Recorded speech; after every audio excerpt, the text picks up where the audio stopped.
Hey pilots, thanks for stopping by and checking out another episode featuring my Loki tips. I am pushing to be a Loki Legendary Pilot. This is part of my campaign trail. I'm going to be giving you lots of different ways of using your Loki and getting the most out of him. This one I'm calling Loki Decision Maker.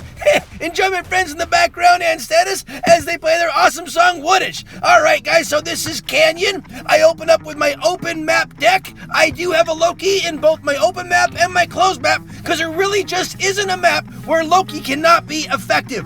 Now, on an open map like this, I opened up with my major pain, my beautiful Zeus Fury.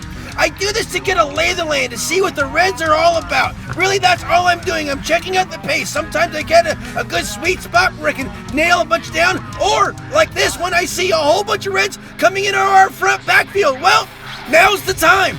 Part of being a Loki pilot is being a decision maker, and a decision maker on basically deciding when to deploy your Loki. Deploying your Loki is a situational thing, but you gotta be a good decision maker when it comes time to do that. Now, when I saw all the Reds being very aggressive with their positioning, basically coming all the way into our backfield, that blitz was already in our backfield right away. What that means is there's not a lot of Reds in their own backfield. And when that's happening, that means you have a positional interest. I mean, basically the power of the positioning is flip-flop. Now it's time to take the Loki out. You take the Loki out when you can run around and basically cap unguarded beacons. Well, if they're all in your backfield, trust me, they have a few beacons that are uncapped.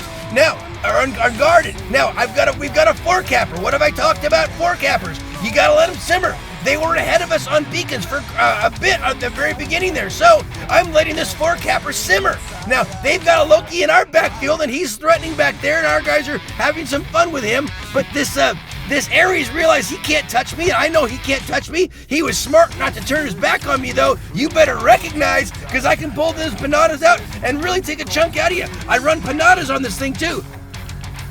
Another reason I'm calling this battle Decision Maker, because Loki is a decision maker. When he decides to win a battle, it wins. It's the way it goes, guys. But you do have to be mindful. Now, here's what I'm doing. I saw the center guys are getting chunked down by my mates, so let's make sure that is it. We take advantage of that situation. As soon as he chunked him down, I was able to liberate that one. Now I'm looking for another beacon. Now, again, it's part of being a good decision maker. That red up there, guarding in the back there, that was, I think, a leech. They have low-hanging weapons, so you don't take on a bot with low-hanging weapons. That's a poor decision. You go to a beacon that's uncontested like this one, and I will continue to find the right places to go. Now that he's stepped away, now I can go ahead and go up there and grab that one, and no one can stop me. I see bullets flying overhead. Now, if they started tagging me a lot, that means someone had quantum radar. I had to go ahead and touch my phase shift there to avoid that one. Quantum radar, a phase shift lasts about the same time. So if someone's got their quantum radar turned on,